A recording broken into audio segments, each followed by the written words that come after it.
Hi folks, here we are for another Have a Chat.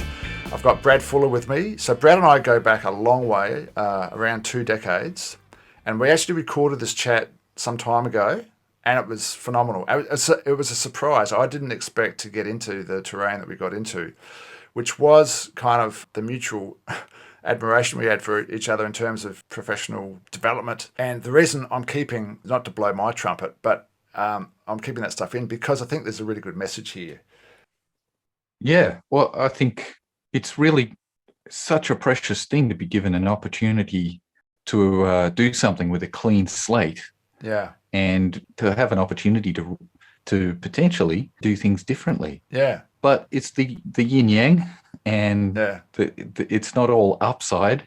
And the grass isn't always greener, right? And so with great opportunity comes great responsibility and all of that stuff. So that, yes, oftentimes when we say there were all that great Simpsons episode where the monkeys are typing, it was the best of times, it was the blurst of times. Yeah. So it was the blurst of times as well. And I've been speaking with my undergraduate students about what it's going to be like when they get into school. And I try to be authentic, which means that I try to talk about my failures as much as I talk about my successes. Yeah. And they were saying, we just look at you lecturers on a pedestal and we think you guys are the experts. And they were talking about how wonderful it was that I was honest enough to talk about it being hard, the job, and about me walking away from all sorts of lessons and days at school, really quite at least deflated, and if not defeated. Yes. And those kinds of stories, they say, wow, we often hear about how to do things well and how to get things right, but we don't often hear about what to do when things go wrong, or even to expect for things to go wrong. You hit on a really good point there, that the transparency thing. I've been in a lot of schools and I know there's issues happening in classrooms and no one talks about it. And I've always I thought if I ever become a head of department, I'm going to lead by example and be transparent and say, oh man, I just had a shocker lesson and, and actually from a solutions point of view, try to talk it through. And, as you know, I run courses, and one of the things that teachers appreciate, one of my aims in these courses is to disarm people and to make it a safe space to be honest about the issues they're having. Because I don't know about you, but I've sat through so much professional development where I think, oh wow, this presenter, he's the first perfect human I've ever come across. He's obviously never made a mistake in the classroom. And it's not a healthy idea to get across, because it disempowers your audience. And so I think I've made more mistakes than anyone alive in the classroom. So I'm well qualified to be a PD provider. But people appreciate it because, then I sort of tell a story, then they come out with, oh yeah, well, I've got this year 9 class. And so I think that's really, really important stuff. We've already recorded this, and so we'll cut here. Unfortunately, Brad's video will be stills because of a button I didn't have pressed on, but the audio is classic. There's no way we could replicate this discussion again. So let's get into it. So you were 2002. So we talked together for 5 years, but then I was back at the school in another capacity for a little bit. So So anyway, I think this was around 2004. Yeah. So I guess we would have taken a couple of years to get to know each other, and I couldn't help but notice that you swam in a different direction. What do you mean by that? And you had your own what? You had your own drum. You were marching to a beat of a different drum, swimming in a different direction. You had your own thing. Compared to most teachers? Yeah. Right. Well, compared to everybody. Well, compared to the people around you. Yeah. And I was immediately drawn I take that as a compliment, by the way, folks. Yeah, absolutely. Well, I'm drawn to people who are trying to live their authentic lives, and so I could see that you were somebody who was trying to live your life according to what you cared about, and you were trying to work out what you cared about. Right. And then I really loved that you had your own way of solving your own problems. Which sometimes got me into more problems, but anyway. Yeah, they were unique to you. And when I think of you, it's you in the morning, and you were an early riser, And I was inspired by you're at your desk in the staff room before dawn. Frantically trying to get the new resource not nailed out before the Yeah. first lesson. Basically, that's what was going on. Yeah. And so I was drawn to the school because so when I got there, the school had just begun year 10. Yeah, So what was the oldest year when you started? Just 9. so we can get our story straight. 9. Yeah, So, cool. yeah, so those Okay. first year 10s were my first year 9s. Were the older, yeah, Yep. yeah, Okay. So I was attracted to this idea of a new school.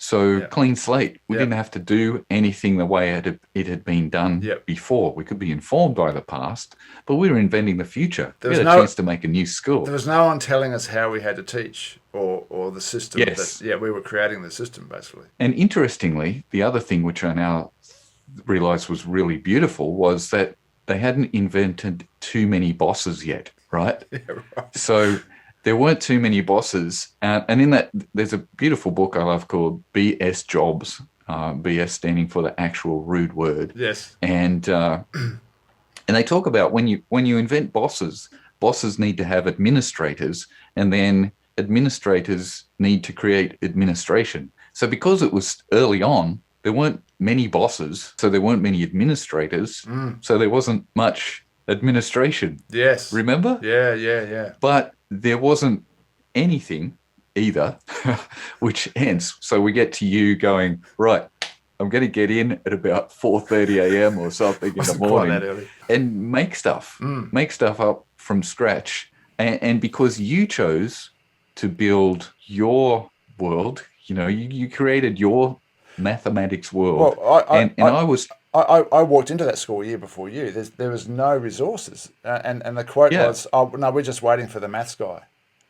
So the Yeah. people who were teaching maths before that were doing nothing about creating anything because we're not really maths people. We just wait for the maths guy. So I turned up and I was the maths guy. So I started literally from zero. But I'd also had a previous experience for 2 years in this tiny little school where I was also the only maths guy. So I had these two small school experiences where no one was telling me what to do, where I could explore these things. So that was a very unusual, unique kind of pathway which was good for me. Yeah, and I think similar for me. Yeah. I've never had a head teacher. I've always been. Yeah. It's either been nobody's in charge, so I was in charge, Yeah. or I was in charge. Yeah. Yeah. Yet those formative years, and particularly at the school where we worked together, to be given the opportunity, reasonably unfettered, right, in those early years. Yeah. And even if we were like, there was nobody to turn to because they were waiting for you, the maths guy. Oh, here's the maths guy. Yeah. All right. Yeah. Over to you. Over to you. Yeah, that's right. That's right. And similarly for me as the music guy, so there were 3 years worth of music programs, beautifully constructed, and they didn't mean anything to me. Yeah. Yeah. Right. I just looked at them and thought, holy moly, that's beautiful work. I can't. That's not what you me. do. That's not what you do. I don't.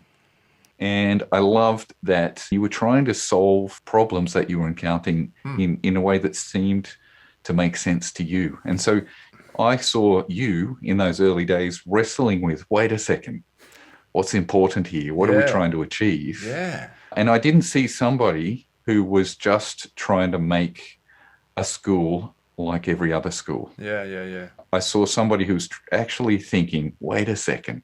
And I think that's a pretty great phrase, isn't it? Yeah. Or hang on a minute, wait a second. What's going on here? And what am I going to do about it? Yeah. So that was really inspirational. And so when I think about you, you're there early in the morning thinking about your kids, thinking about how am I going to help everybody? And how am I going to get them on my page? That's right. Yeah.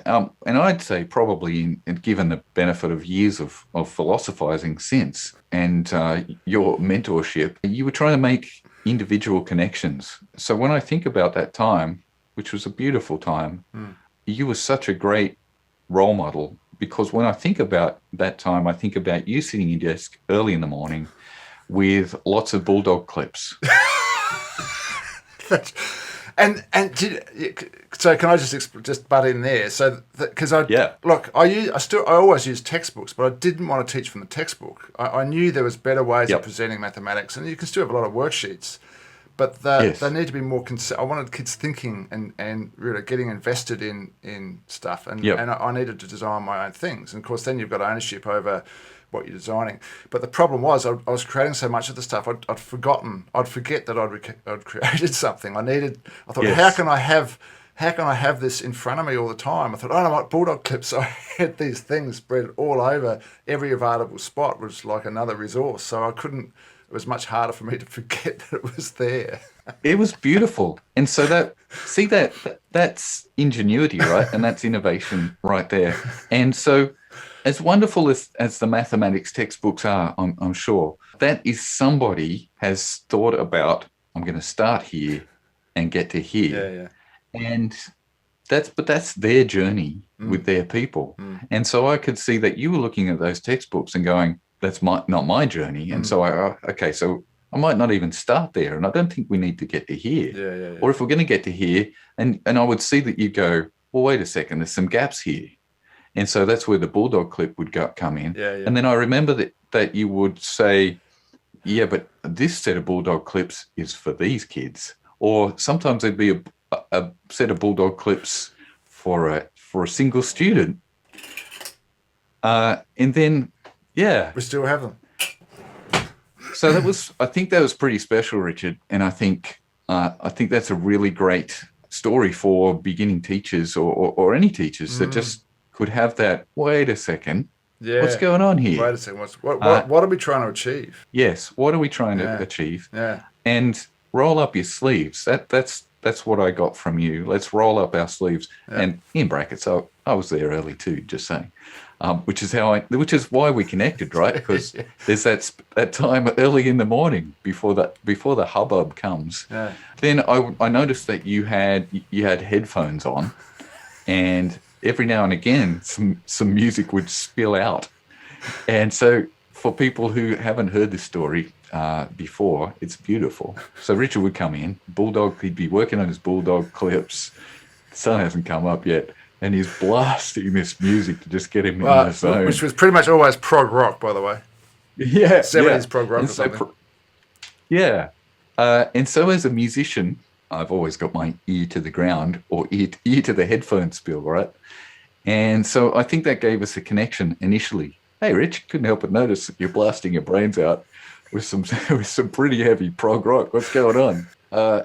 And so that started something really wonderful, I think. And then, as I remember it, the next thing for you is you would take your bulldog clips in, and not everyone loved the bulldog clips. So I remember a particular fellow, you would take the bulldog clip worth of work in, and he'd go, I don't really want to do the bulldog clip. So he was in your class, right? And he was also in my class. Yes. And I think this is something that was really beautiful that I've never forgotten. That you and I would talk about this guy, and you'd say, "Oh man, what the heck with this guy?" And I'd say, "I love this guy." Yeah. So his dad was a musician, and his dad knew me as a musician.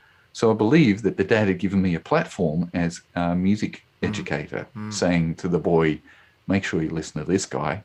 He really knows what he's talking about.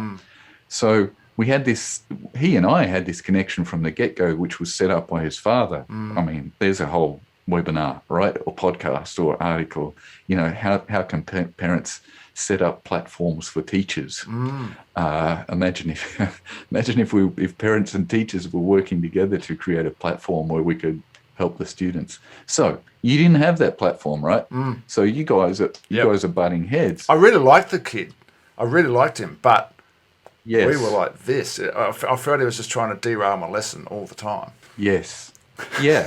and you called it the handbrake, right? Yeah. Have you the handbrake? Do you still talk to people about the handbrake? I have. I think I've referenced it in a couple of articles. Yeah, the handbrake on the lesson. So that the students, but that's perceiving the student's behaviour as deliberately trying to put the handbrake on the lesson, and they're actually not. But that's that's a perception that as a teacher you need to get out of, because if you're locked into thinking these kids are just trying to derail my lesson, then you're not going to get it beyond it. You need to go beyond and see, well, hang on, what's actually going on here, and how can I respond in a way that they don't want to pull that metaphorical handbrake, or my perception of it isn't that they are putting on the handbrake. Yeah, that's right. And wow, so what a great takeaway. Hang on. So just pausing, so pressing that pause button.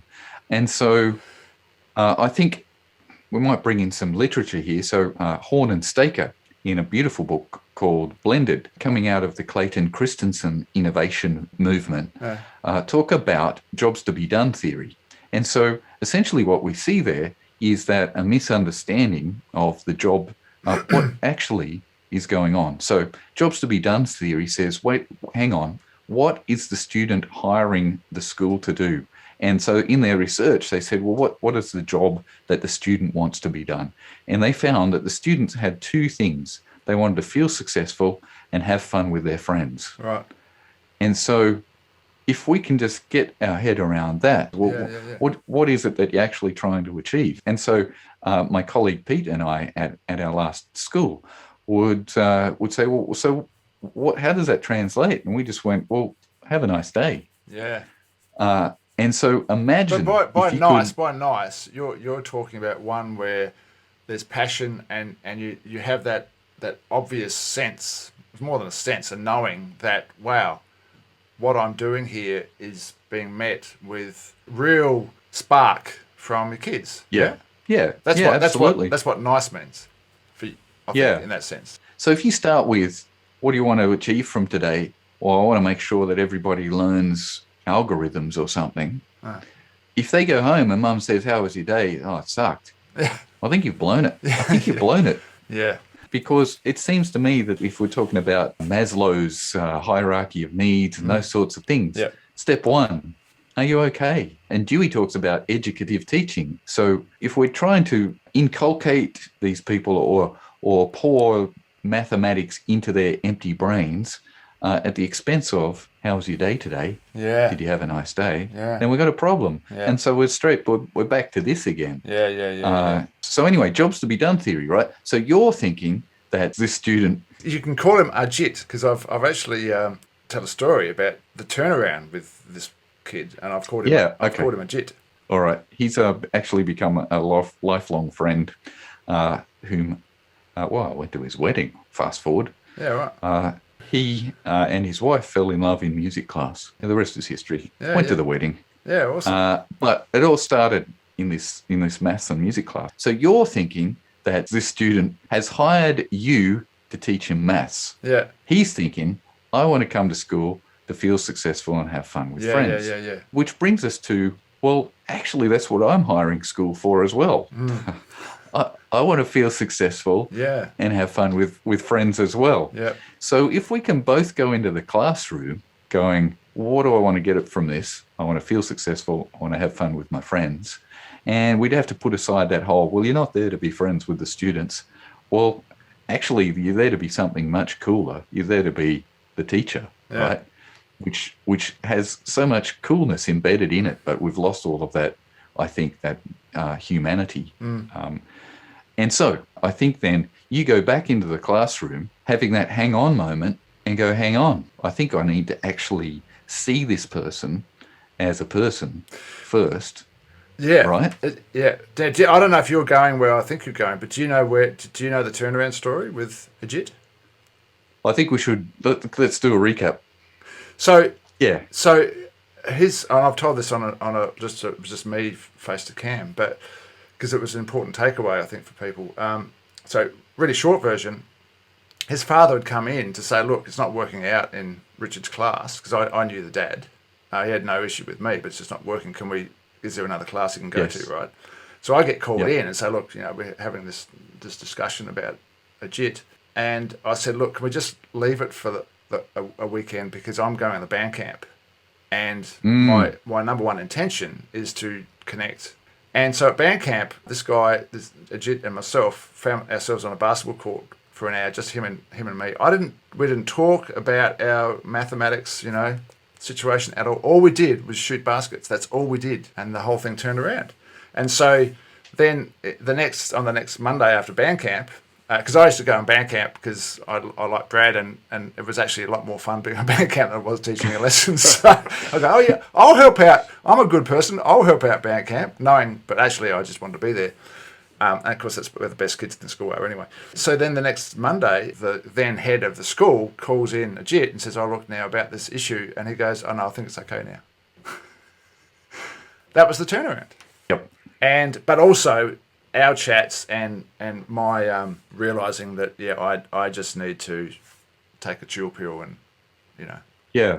So the takeaway for teachers, I think, here, and the takeaway for us at the time, which has been part of my setup ever since, is just creating space in your classroom to get to know students as human beings first, and then we can get to the bulldog clips. But so I think two things that I've taken away from that time, which I carry with me, is the way that you and I teamed up with that student. Yeah. And you would say, well, what's his go? What's his drivers? And I would say, well, you love music.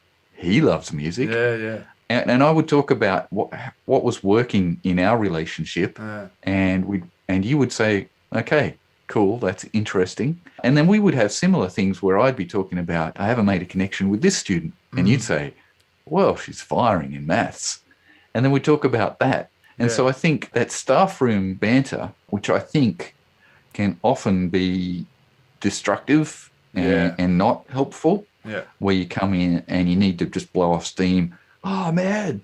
I hate those year nines, Yeah.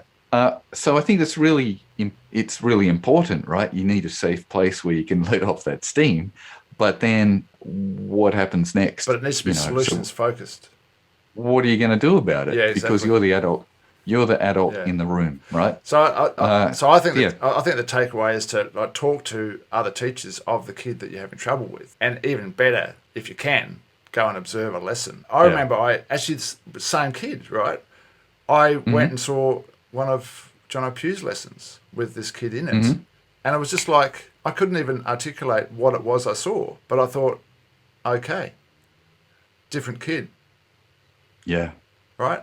That's all possible. Yep. And it's really powerful to see your problem students in action with other teachers where there's not as much of this going on, and that you get a little revelation and go, okay, that's now possible. Because otherwise you get locked into this I call it a negative cycle of feedback. You're always on their case, and then they think that you're always on their case because you are always on their case because, and it just locks in. So you're the only one that's going to break that. The kid's not going to break that. No. You're in charge. Yeah. Yeah. So there you go, folks. That was the chat that we had. I hope you got something out of that. I certainly did. Thanks, Brad, for your input. It was awesome. Do you want to just say last few words? Thanks, Richard. I think anytime we can engage in, I think what Netzer calls professional dialogue, perhaps we just did that. Yeah. At least it was semi-professional. I think it's good. I think these talking outside the box is really important for teachers to hear, I think. But then I'm biased because the box is over there. Yeah, I think I want to have opportunities as often as I can to try to state my position and have it challenged, and then walk away and think about where I'm at, and perhaps what smuggled in assumptions I might have brought to that conversation that I've unearthed, and I can go away and chip away at some unknown biases or some things that I haven't thought through properly because it's out of these unconscious and unseen areas that we operate from. I just try to put myself in as many opportunities as I can, conversations in staff rooms, chats with undergraduate students, chances to have chats with experts like you, where we just put things out there and have a think about what we're thinking, the metacognition. And then hopefully that leads to better actions, right? Action, reflection, and reflective action. Fantastic. All right, so I hope you guys got something out of that as well. Thanks a lot, and we'll see you on the next one.